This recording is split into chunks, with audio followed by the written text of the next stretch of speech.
method helping entrepreneurs shift their money mindset, restructure pricing for profitability, and pay themselves abundantly. She's also a best-selling author of Give Yourself a Raise, the mindset and math you need to get your first million. Off the clock, Erin is a mom of two who enjoys travel, wine, and cheese. Hey, Erin, welcome. Hi, how are you? I'm doing wonderful. How are you? Doing wonderful. My kids returned to school yesterday, so yay! And I know you took a pause. You do your little Yeah. summer pause, which we'll get into because it's a Yeah. part of why you perform so well. I just want to share with viewers a little bit that I know about you. Is I read your book, and first of all, it's hilarious. Oh, thank you. You made me laugh so much with "Shut the fuck up" and like all Yeah. that like mindset stuff. It was awesome. It was brilliant. I think I messaged you every time. I was like, "Oh, this is my new favorite Yeah. quote." But I've just been in your world for a little while and I've seen your brilliance. And you have this, you talk about something that people don't talk about enough. And you mentioned this in a book, like you talk about taking your baths, for example, like every night you have your bath time. And I would love for you to share a little bit more about just brief your story, why is taking care of yourself important for you? Yeah, yeah. Okay, so I am a serial entrepreneur. I opened my first company when I was 27 years old. I had it for 9 years. I sold it for 40 times my original investment. And then I started coaching and I started working with other business owners in similar industries. Through that, I started this consulting company, Pricing Overhaul. But then I also developed alongside of it a retreat company. And I recently, a couple of months ago, sold that company. So I've now exited two companies that I built from the ground up, scaled, made profitable. And I was able to sell both businesses because they were established on recurring revenue. Mhm. So in the first company, 90% of my revenue was recurring. In the second company, 81% of the revenue was recurring. And so because I had established recurring revenue, I was able to sell both companies easily and for a lot of money. Now, along the way, I have learned that I am like I go all in, right? And so, like, I have an idea and I am quick to action. My husband says I'm very, what is the word? Not spontaneous, but why am I forgetting the English word? Anyway, impulsive. So I have this idea and I run with it.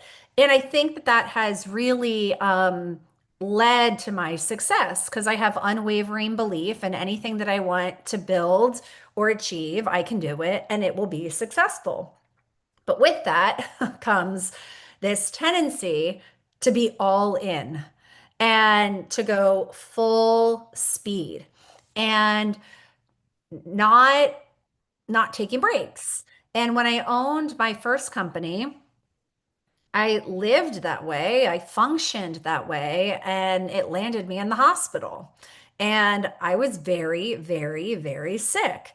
And I was forced on bed rest. And so I learned after that that there has to be this balance between my need and addiction to constantly do, produce, and also you have to be able to shut it off. And Mm. so I have some pretty strong, like non-negotiables.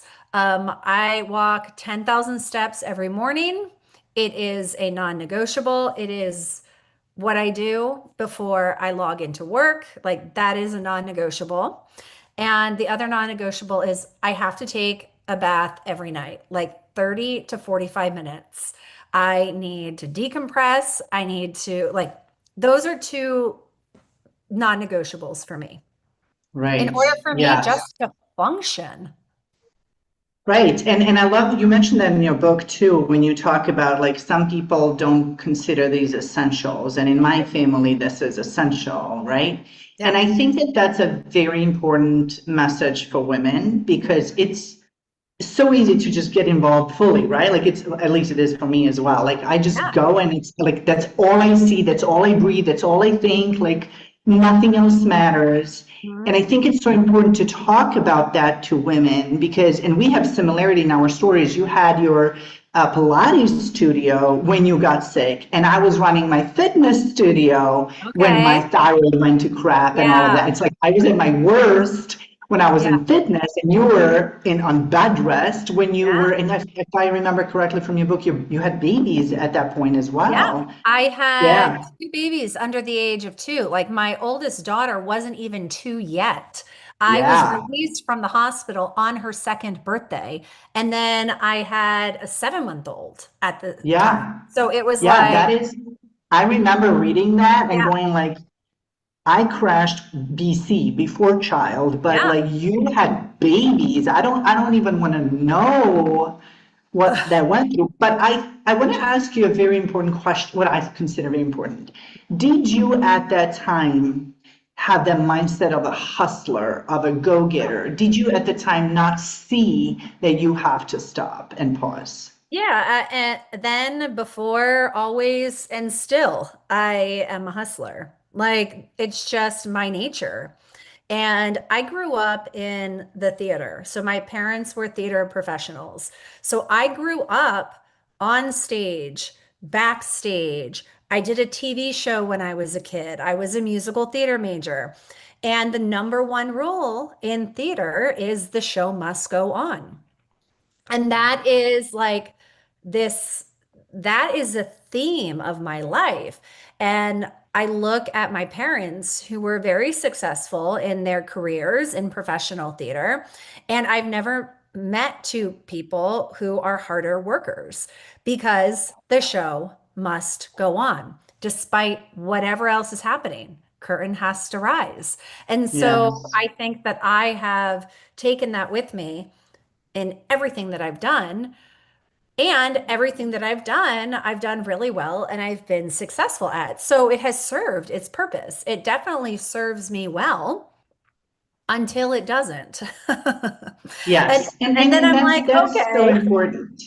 Yeah. Yeah, that's so important because for people like us, we don't see it until we literally hit the wall. Like the body says, that's it. Like I'm Yeah. not negotiating with you. I'm not giving you a Uh-huh. choice. I'm not asking you.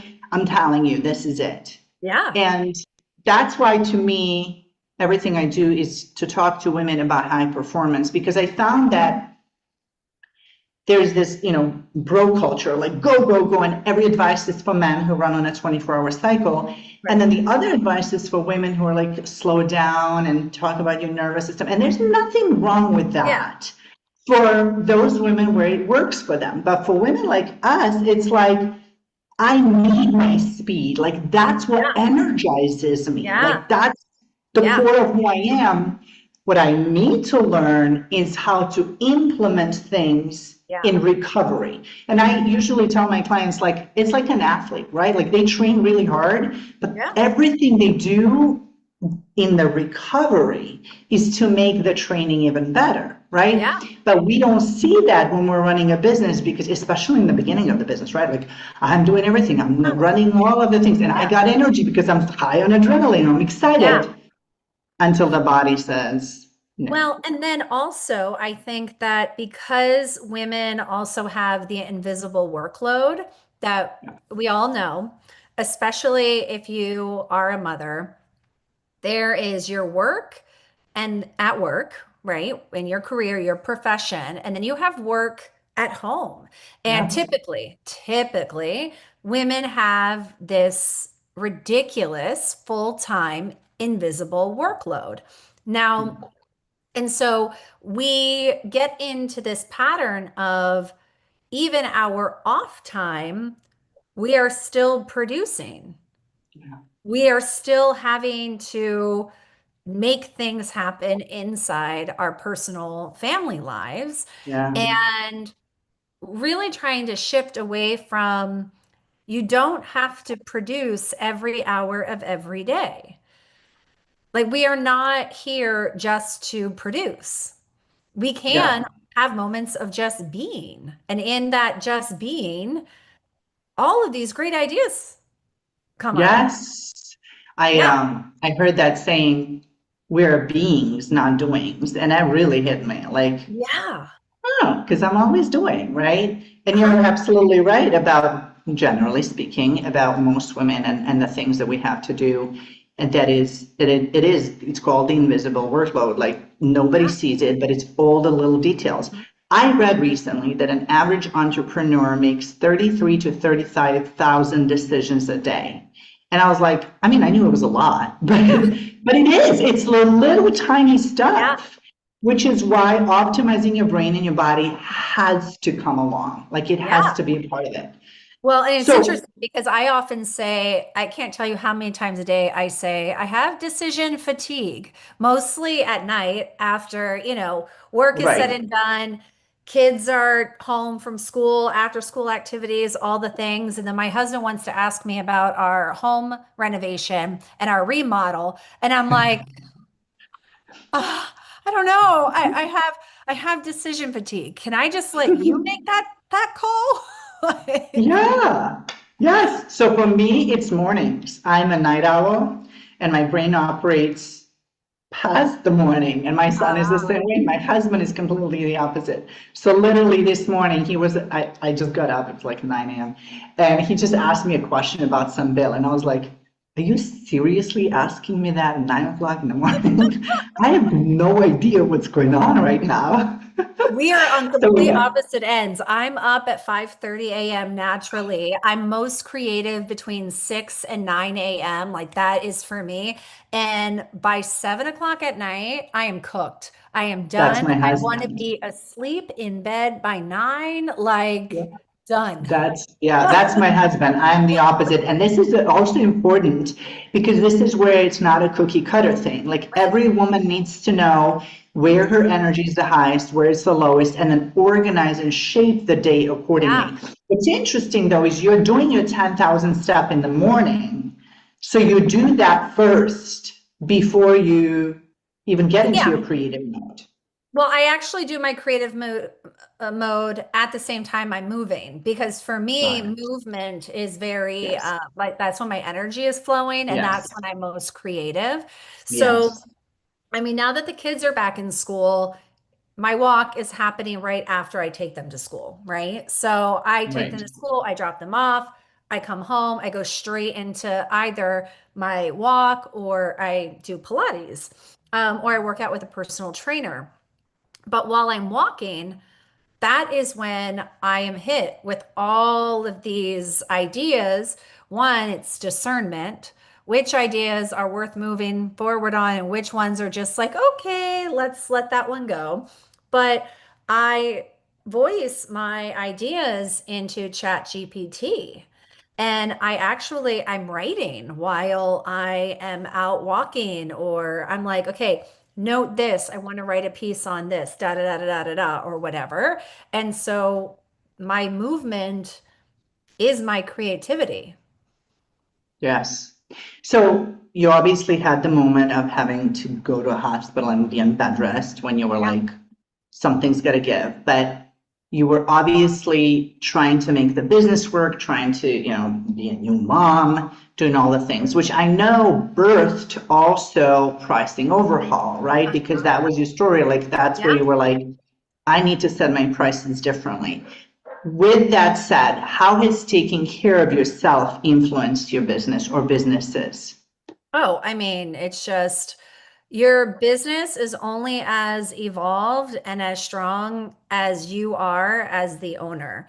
So I recently in February joined Genius Network, which is very well known. It's for 7, 8, and 9-figure business owners. And I went to this meeting, a very little minnow in a vast ocean of crazy successful entrepreneurs. And like, okay, I qualified to be in the room, but you get in there and there are people making hundreds of millions of dollars, annually. And I realized that the majority of the conversations, I would say 80 to 85% of the conversations, were all around how to be a better human. Hmm. Everyone in that room is focused on health. Everyone is focused on wealth, not from financial, but like internal, emotional, spiritual, intellectual wealth. Um, the food that is served is like seed oil free. Every part of the activities are hikes after our meetings. Like everyone is about making sure that their physical body and then also their mind and spirit are optimized. And I was like, I didn't think I was joining like a wellness networking group. I thought I was joining a business networking group. But I guess at some point when you are no longer chasing after money because you already have it, what is the thing that is worth pursuing? And ultimately, it's your wellness. Like, and these people are as successful as they are because they are in shape. They take care of them. Yes. And I'm not talking about physical shape. I'm not talking about like, Yes. a certain body type. They are in shape mentally, emotionally, spiritually, physically, obviously. Yes. But it was very like, oh, the pathway to making more money isn't taking care of yourself. It's like a lesson that keeps coming on repeat. Absolutely. To me, wealth, and I think the wealth has been turned around to just, for most people, mean money, where to me, wealth is abundance, and that is in every area of your life. I heard this recently. There's a psychologist who works for Harvard. Long story short, they asked him, what is the number one thing that you see as a pattern with highly successful people? He said, crazy energy levels.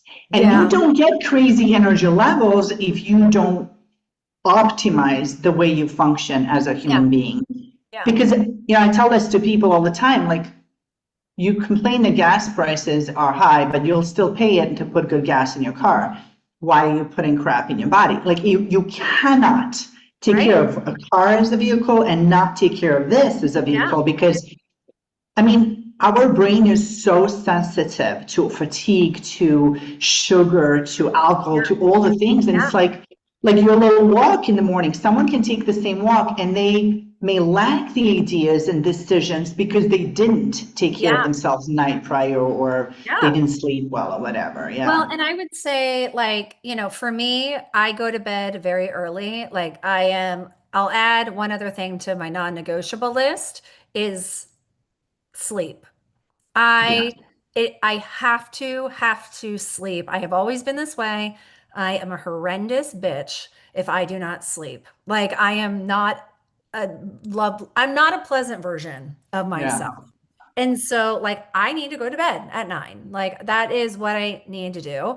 And I typically sleep from like 9 until 5:30 or 6 o'clock. I get like solid Yes. sleep every night. Yes. I'm the same way, just shifted later. A Go different to bed till like circadian. Yeah, yeah, yeah. midnight. I have a rule for myself, like not past 1 a.m. Like, but I've Yeah. been like that all my whole life. I suffered in school. Do you know how much I suffered? This is why I homeschool. I suffered in school when I had to get up in the morning and I would stay up and read all night and I would go to bed at like 5 o'clock in the morning and my mom would wake me up at 7 and I would beg her to help me, to let me stay home because I could read all night, but not school Yeah. books. That was me. Like it Yeah. was a different thing. But I this is don't even again, remember the know last that time I slept. I stayed up until 1 a.m. I couldn't even tell you the last time.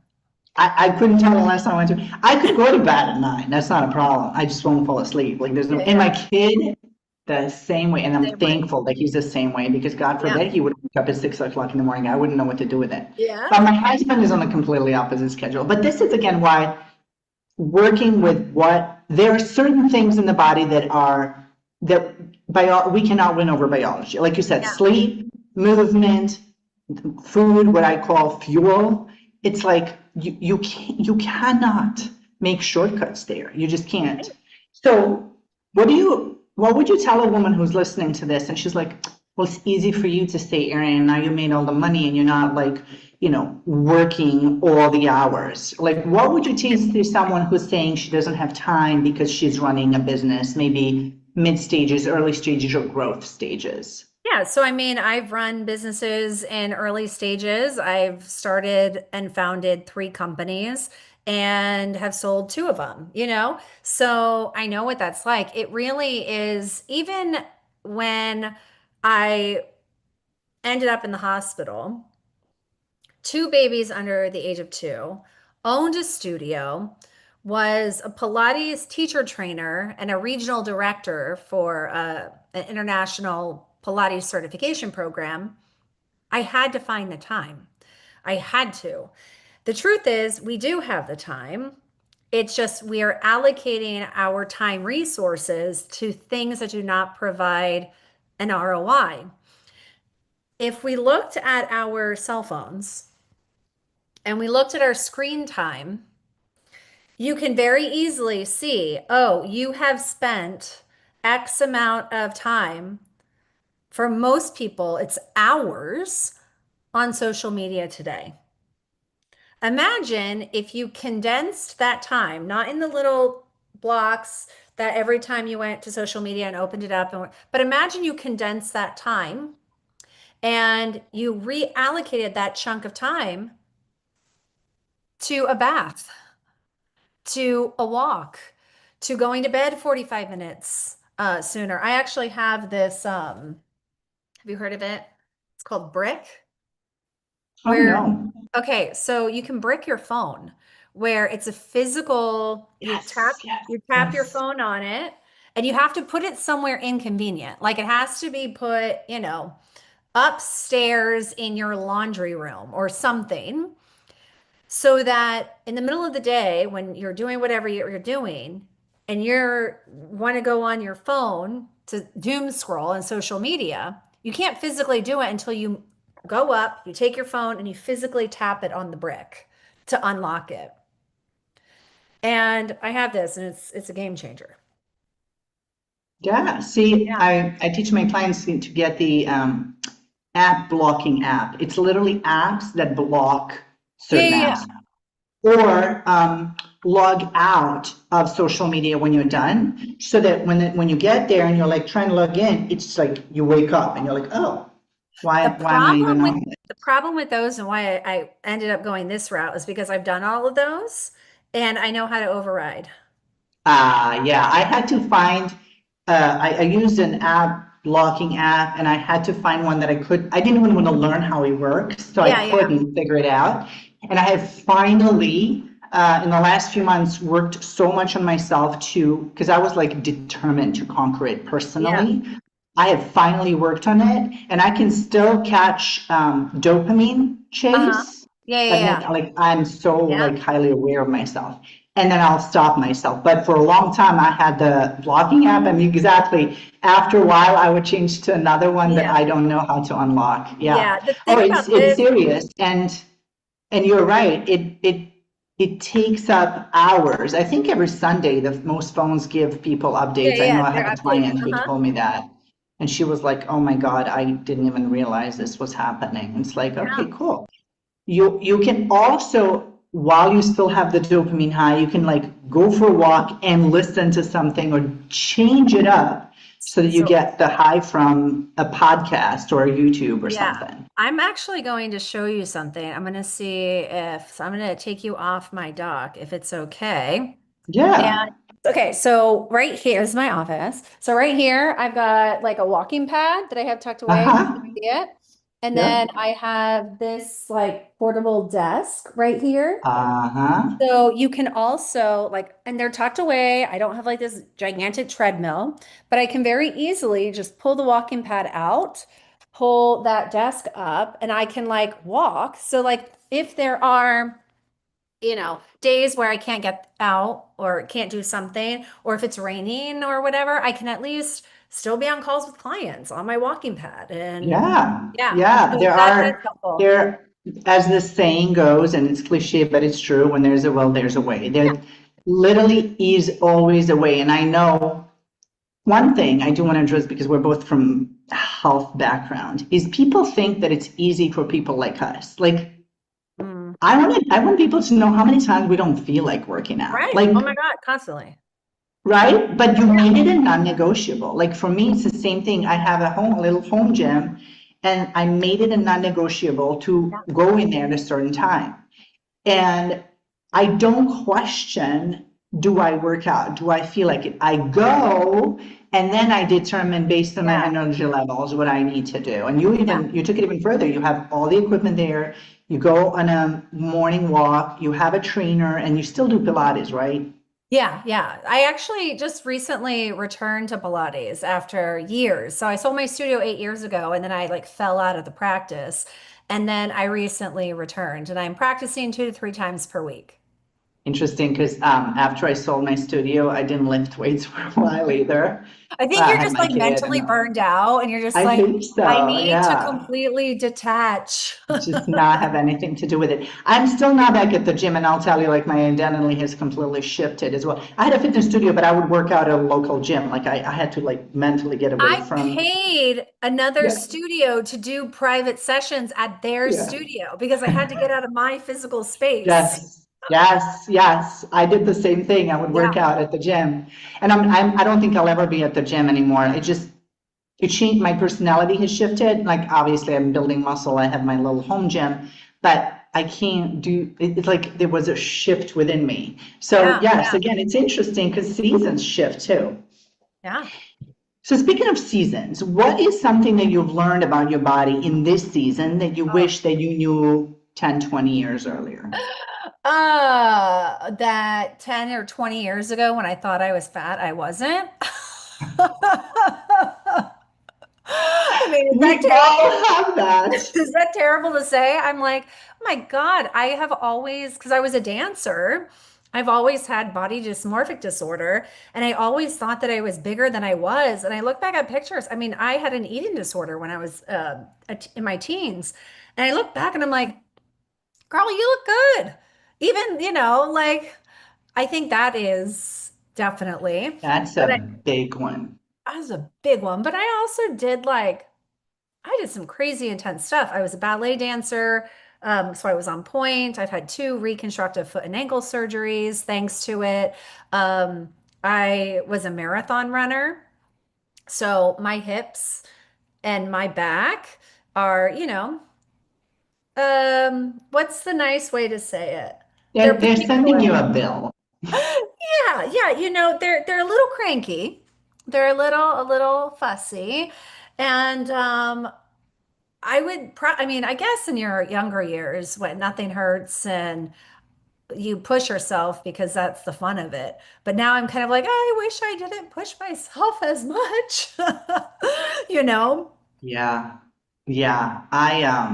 I lucked out. I have a kind of a crazy story. I had back pain because of all the lifting, and it got so bad. And one night I was like, that's it. And I actually went into meditation and healed my back in a night. Ah, It's funny. crazy. It's crazy. I can't replicate it, but I Yeah, know we have that power, and that's kind of like yeah, a yeah. frustrating thing. Like I know we can do it, but if yes, I feel like 40s and up are like showing you, amplifying everything that you've done. And also like, listen, like if you're not going to start thinking about longevity now, I'm going to make your life a No, living hell. listen, Like, I'm now like and I don't hide this. A year ago, I did upper and lower blepharoplasty where I had the excess skin and fat around my eyes removed. I just got Invisalign yesterday. Oh my God, which is why awesome. I'm talking with this lisp. But you can't really see it right now. I'm using this like chemotherapy cream on my forehead to Okay. target precancerous and cancerous skin cells. And Okay. those are all coming to the surface. I just had like all my hormone levels tested. I have my a follow-up appointment on Friday to start talking about like some low dose like HRTs. I'm just telling you everything. I am microdosing GLP-1 right now, which is like a freaking game changer. I'm got a cocktail of peptides. Like I am like, it is costing me a lot of money right now. And I would say 10 years ago, If I had known, oh my. Like it's crazy now how things Yes. that I used to take for granted, you know, Yes. 10, 15, 20 years ago are just like, whew, okay, well now we need a little support. Yes, but here's what I want listeners to hear. You have the foundation set, Oh and yeah. then you're doing this, right? Where I think societally women only see the upper part, right? And Right? like hormones do shift, but they're a part of the story. You Right. cannot avoid movement. You cannot No, avoid no, no. eliminating, like you cannot avoid the Right. foundation. Like muscle even influences how we process sugar. It Yeah. influences how our brain functions. It influences everything, right? And so it's like I want women just to hear that carefully because it's like, oh, I'm going to do the GLP. I'm going to do peptide. Yes, but you And need to right. set the foundation Yeah, right, yeah, which yeah. I love because you're doing it all. And why Yeah. not? And yes, if we all knew 10, 20 years ago, we would have done things. Or would we? Right? No. Because like in 20s, you're like, I'll Like never get to that I'm never age. gonna feel that. I'm never going Right? to, I can't imagine. Yeah. Yeah, it was like, I'm never gonna do that when I'm 40. Yeah, okay. All right, well, Yeah. cool. I love all the things you're doing because you're really investing in Yeah. yourself. And it is actually showing not just in your energy, obviously, but obviously in your businesses too. Yeah. So you are getting more creative and you're producing more because you're actually investing in yourself. Now, was there ever guilt over investing in yourself and putting yourself first? So I have never felt guilty about investing in myself. Never. I will say I have that has not been something that I personally have dealt with, although the majority of women who I work with do feel that way. Um, I I don't know why I never have. Maybe it was because like growing up in theater in order to be successful, you had to take the dance lessons, you had to take the voice lessons, you had to do certain things. And there was an investment in time, money, energy, practice. So the idea of investing in myself has always just been, well, yeah, that's what you have to do. Yes. Yeah, absolutely. It probably has to do a lot with your parents. I met a girl who invests quite a bit in herself, and she's younger too. She's like Yeah. in her 30s. And she said it's her parents. She said her mom doesn't really do that, but it's her dad. Her Yeah. dad always supports a woman doing whatever she Yeah. wants to feel better, right? And she was like, I never had guilt over it. So that's a great one because, and I always help women like reframe that, like, oh, they're like, oh, I spent this. I'm like, you didn't spend it, you That's invested. it. Yeah, There's yeah. a clear ROI coming from that investment. The And I'm money all is going about like, somewhere. right. The money is going somewhere, right? Yes. It's very rare that somebody is just like stockpiling cash. No, you're taking your financial resources and you're allocating it somewhere. So if you don't allocate it in yourself, you're going to allocate it someplace else. And also, I see that correlation to business. If you don't know how to invest and wait for the return, sometimes immediate, sometimes not, Yeah. the same thing goes in business. You're never going to learn to invest, and you have to invest in order to grow. You you have to. Like there is no business without risk. Like business is risk. And so when there are people who want to work with me, but they're like, I don't feel comfortable investing that much. Nobody feels comfortable investing that much. Like I don't feel guilty about it, but like when I put down $75,000 in cash to join Genius Network, did I want to spend $75,000? Right. No, but I did it because I knew that there would be a return on it. And so, like, Oh, yeah. one of the things that keeps a lot of business owners very, very small is we have been told to bootstrap and to only pay for things when we have the cash. But, like, the people who make the most money, that is not how they do it. They borrow Yes. money, they leverage other people's money to So make money PM, for themselves. Like that is how business works. And so this idea of, I know I need to work with a coach, but I can't afford it yet. So I have to wait until I make enough money to be able to afford it.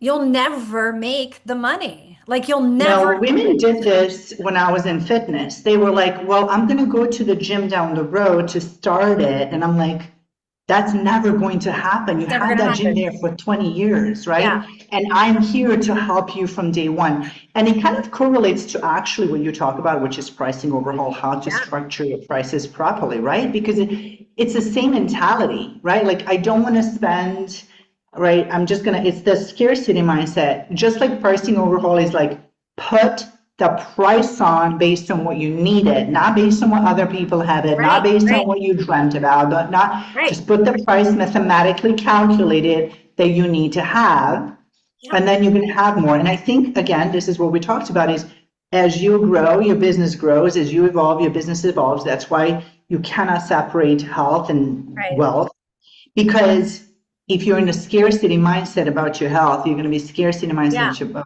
your business, and you stay at a certain level. You Yeah. can't Yep. grow from there. Yeah, I mean, Yeah, anyone who has ever told me I have to wait until I make more money and then when I can afford you, I'll work with you has never worked with me. Has yeah, never. And there are hundreds of them who have been in my DMs for years saying, one day I'm going to work with you. One day I just have to do X, Y, and Z. And they never work with me and they never get to where they want to be. It just, the moment somebody says that to me in a DM, I don't want to write them off, but yeah, I immediately know, oh, that's really sad. This person is yeah, never going to it. Not that they have to do it with me, not that I'm like yeah. the end all be all. It's Right. regardless if it's me, if it's another coach, if it's something Yep, else. yep. Once I see that mindset, I'm like, oh, that's really sad. They're not going to achieve what they want to achieve. Yes. In my 20 plus years of experience, even from fitness days, there was Yeah. one girl who, it was in the very beginning when I was still a trainer. She said, I'm going to save up. And she came back, and I was like, yeah, no, you're not. And 2 months later, she came back and she put the money. I was like, Wow. impressive. And it never happened again. Yeah. Yeah. And It does. there was another thing I was going to say about that, which is there was something about your book when you had a client. And this was such a good story. You had a client, she was late with payments, and you allowed it. And then you realized, I'm the one that has to change. And you said something to her, and she didn't want to work with you anymore. You were like, it sucked because I loved working with her too. But it was like you had to prioritize yourself, and you couldn't do Yeah. it anymore. Well, and also I had to realize my role in the relationship as the enabler because I was allowing the behavior to happen. And it wasn't just with me, it was with other things. So, like, Yes. she was having a hard time getting her clients to pay her invoices. Yes. And they were always late, and she was chasing after them. And then Right. she was late making her payments to me because everything is on auto charge in my Right. system, but they kept Yeah. declining. And then we would give her an extension. And finally, I realized, wait a minute, she's attracting clients who are delayed in making payments because she's delayed in making payments. And holy crap, I'm her coach and I'm enabling it. I was like, okay, this ends with Yes. me. This is why one decision that we make, Mhm. whether it's health, whether it's relationship, whether it's boundaries, whether it's money, whatever it is, one decision has such a huge trickle effect because that behavior was probably in different areas of your own Right, life. And right. then you were like, okay, this ends with me. Now I'm aware of it and it's never happening again, which is also why another reason why it's easy for you to just be like, you know what, I need to invest in me because Yeah, everything past ends with yeah, me. I love that. yeah. So, if someone spent a week living exactly like you, what do you think would surprise them the most? Oh my God, what was surprising the most? That I probably have undiagnosed ADD and I too become overwhelmed. Right now I'm in like I'm easily overstimulated, but that's also like a result and a side effect of perimenopause, which I'm working on with the HRD right now. But they would probably like look at me and they're like, "Oh my God, you're kind of like all over the place sometimes." You seem to have it all together, but you forget basic words.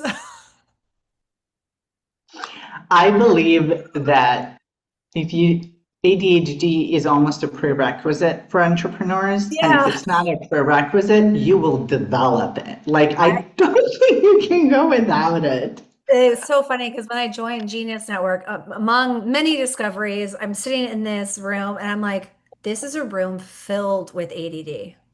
Ah, Like everyone here has ADD or some version of it some somewhere. version of it. Yes. Because the I conversations are literally, I mean, like ping pong balls. It's like yeah. we gotta circle back. We gotta circle back, people. Let's And I don't think I've ever met an entrepreneur who doesn't have a version of it, which is why we communicate the way we do. And Yep. my husband, he always gets pissed off when I interrupt him. I'm like, talk faster, man. And I'm already on the 20th thing in my head. Like there were so many things that, or there's like a 2 minute delay and I'll tell him something. And he's like, what are you talking about? I'm like, I had 17 conversations already in my head. I made 15 decisions. I Or out of don't, you need nowhere, to catch up. I say something out of nowhere and he's like, where did that come from? And I'm Yes. like, do you really want to know the train that got me here? Because I'm like, we could trace it back and you'd be like, how the hell did you get there? You know? Yeah, exactly. And I start a sentence as if we're mid-conversation, like, Yes. so about that thing. Yes, And he's I like, think so. I think all yes, entrepreneurs listening to this are like, oh, I'm not the only one. No, no, it's an exam. It's necessary. yeah. So tell me a little bit more deeper. What example are you hoping to set for your children, for your community, for your clients, Yeah. for your legacy? Well, it's interesting because I don't know that I'm like out to set any example, just that my kids, I have two daughters, they're 11 and 13, and they only know a mom who owns businesses. They don't know me ever working for somebody else. And so what I found very interesting is when you ask them what they want to be when they grow up, they talk about what type of business they want to own. Like they Yeah, never have ever said a traditional job. right. It's always, oh, well, right now one wants to own a gymnastics gym. Like that's what she Yeah. wants. And apparently we just had back to school shopping and I was unreasonably unwilling, quote unquote, to buy them each more than two pairs of new shoes. They don't need more than two. They've got plenty. But I was unreasonably unwilling was the quote. And also, I pay a very cheap allowance because they get $2 a day for allowance, $14 a week. And what did I'm like, I'm not budging. Like, this is what it Yeah, is. right. Your thing is math. And so over the weekend, they put together flyers and they started a dog walking business after school. It started yesterday and they already have their first paying client. Well, look at that. So I'm like, I love okay. little things we do for our children like that because my kid is 7, so he is very much still in the early ages. Yeah, yeah. But I'm planting those seeds hard, girlfriend, like Mhm. Yeah. hard, because he's into cars and vehicles, right? And he's like, I want to be a bus driver. I'm like, no, you want to own a transportation business. And he's like, what's the difference? So then we talked about the difference. Or like today, he got money from grandma and we're teaching him like to not have to spend it all because he's got the Yeah. whole like blow money, savings money, Yeah, like, yeah. like all the Yeah, yeah. 5 categories. He's got his little envelopes. And so this is the first time when the blow money has been like bigger, right? Yeah. And we're like teaching him that. So today we went to the toy store and he's like looking and looking. I'm like, if nothing is a yes, don't buy it, right? Yeah, yeah. And he's like, but I said, listen, if you're willing, because I want to teach him patience. I never had that. I had to teach that myself. And I said, if you walk away today and you don't want anything and you walk Yeah. away a little disappointed, I said, I'll give you $5 extra. And he's like, let's do that. I'm like, okay, like trying to teach him Yeah. patience, like trying to teach him that. But I love hearing all this from entrepreneurs, how they see things in their children, Yeah. because, yeah. And you know what So I with, found? Actually, a lot of entrepreneurs are not focused on the whole big legacy. It's more like, I am doing what I'm here and getting inspiration to do, and then that has the effect. I yeah. think that the word legacy may even just put like too much pressure where it's almost fake, where Yeah. when you're producing, like when you go for a walk and you get your ideas and you're making your businesses work, it's worth so much more because Yeah. it's in the present time. You know, it's Beautiful. funny because you told the story about your son. So we were doing back to school shopping, and I gave each girl a budget of $300 each for new clothes. And I agreed that their two new pairs of shoes would not be included in that budget. Parker, my little one, 11, $300.47. And she paid the 47 cents.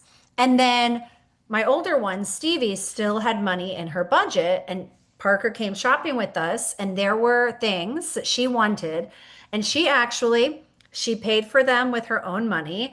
And we were at H&M on Sunday, and she finds a shirt, and it was going to cost her $12. H&M, it's not expensive. But we're in line to pay for it. And she's like, I don't even know if I really want to spend the money on this shirt. And I Mhm. was like, do you feel like if you put the shirt down and you don't buy it, when you walk out this door, will you still be thinking about the shirt? And she goes, no. And I go, then don't buy it. And I said, then now if Yeah, you know that you're going to leave this store and you're going to think about how much you want this shirt, then yeah, buy the then shirt. yeah, exactly. Yeah. Now, what's your approach with them when it comes to health or taking care of themselves? Because that's like Well, the same I thing. mean, okay, so my little one is a competitive gymnast on the USA gymnastics track. So she's at the gym 16 hours a week. And during summer, she was in training Monday through Thursday from 9 until 4. Oh, wow. But she just loves it, loves it. And then my older one is a dancer. So she goes to an arts middle school. So she dances, has 3 dance classes at school, and then she dances after school. And she's like there for 13 to 14 hours a week. So we don't really put like a ton of emphasis into like exercising. It's just Right. find something that forces you to move your body that feels good and you enjoy. And I love that, that approach. yeah. So that's what they I heard a do. statistic. I heard a statistic that around 95% of successful people have played some sports in their youth. So I'm already like planting that seed in my Yeah. kid. Like he's still too young, like you got time, but I was like, start choosing the sport that you want. But I'm the same way, like you have to enjoy it because Yeah. if you're dreading it, then I think it's sending the completely opposite Yeah. message. We had two rules. They had to choose a sport, and I do consider dance a sport because I was a Right. ballet It dancer. is So you movement. have to do something physical, some sort of movement-based activity, and you have to do one art. So Love it. yeah, because Yes. I come from a family of artists. So the little one is a visual artist, and the older one is a ballet dancer. And she just says, Love it. Mommy, I got both in. I got the physical and the art in one thing, one activity. Yeah. I go, nailed it. Nailed it. I love it. Yeah. Yeah, art is also super important. We do, Yeah. well, at this age, coloring and stuff, because I think that it is just a way to keep working on Yeah. creativity Hmm. over and over again, and knowing when you don't like something, knowing when you do like something, knowing Right. that you're going to have bad ideas. Yeah. I just feel like art is just so crucial to Yeah. development, to I, anyone, like even adults, like having time to actually get into creative mode is yeah. super Yeah. helpful. So back to you. What does thriving in your 50s, 60s, and beyond look like for you? Ooh, what is thriving in my 50s, 60s? Well, having a house in Lake Bled, Slovenia. I want to have a property there. And I Awesome. also want to have one in France.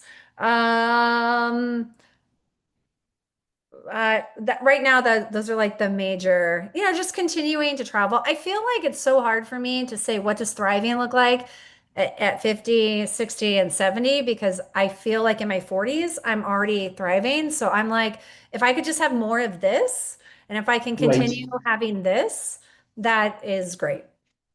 Is this the life you imagined in your 30s? Is this the life I imagined in my 30s? I think my 30s, I was in such a, I don't even know what I imagined in my 30s because I had two babies, like the Yeah, 30s is when I had my kids and they were really it's a little. blur. Yeah, I don't even remember other than looking back at pictures and like, oh, wow. I'm the same way with my kid. I'm like, I don't remember this. Like the other Yeah. day, my mother-in-law was visiting and she's like, "Oh, remember when he was little, he used to do this?" And I was like, No? I don't. I was so Yeah. sleep deprived. I don't remember it. Yeah, I think Um, that like I'm trying to think. Like I was 36 when I sold my first company. Um, and I was starting my business, my consulting business at that stage. And then like my dad passed away when I was 39 and we had that whole COVID. So I don't know. I kind of feel like that whole period of time is like yeah. like, Oh my you gosh. know? Yeah, we have a lot of similarities. I sold my business at 36. Okay. Yeah. 36, exactly Uh-huh. 36. Yeah. Yeah, 36. And yeah, I lost my dad during COVID actually too. It's crazy. Yeah, my dad, it was Um, in April of 2021 when I, Mine was 22. So yeah, very similar, kind of crazy. yeah. So tell me, what are you working on these days? You have amazing life, amazing Yeah. businesses. You're doing the pricing overhaul for people who want a part of a chapter of your book, which I highly recommend. It's such a great book, but it's so funny, totally unexpectedly funny. I'll put the link below. They Yeah. can grab that. But what is something you are working on these Yeah, days? so I'm excited because I'm in development for the new pricing overhaul software. So right now, all of my methodology lives in spreadsheets. And so I'm developing a software right now that takes it out of spreadsheets and into like an actual real platform. So we are beta testing right now. And actually, if I can, one, people can download a free sample of my book at the link that Yes. but we're in beta testing right now. And so I have certified pricing overhaul coaches, and we are looking for people who are interested in overhauling their pricing with an emphasis on establishing recurring revenue in their business. But we're looking for some very specific business types.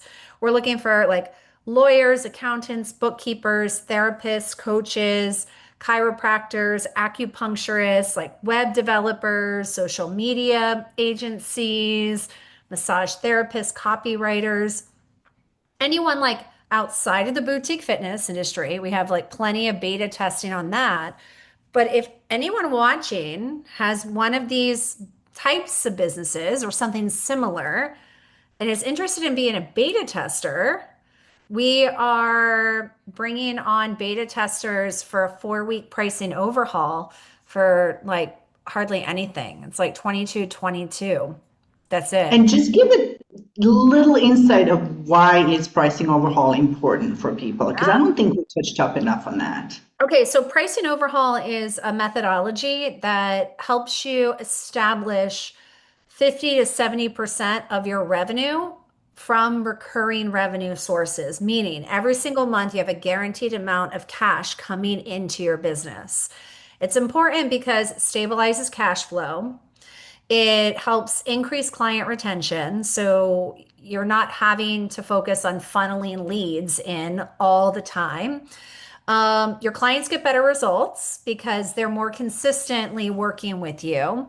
And then it also increases your profitability. It increases how much you as an owner pay yourself every single month. And it increases the overall value of your business. So it actually positions you to be able to sell one day if that's something you want.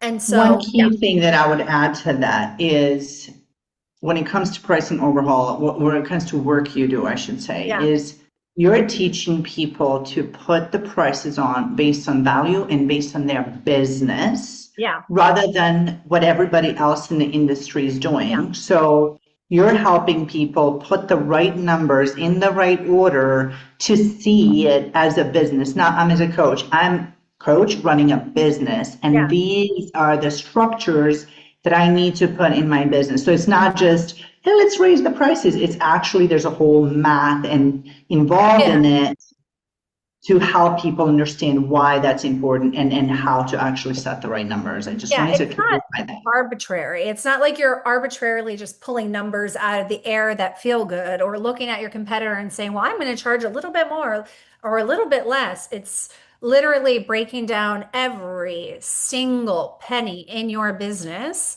and then mapping out different scenarios.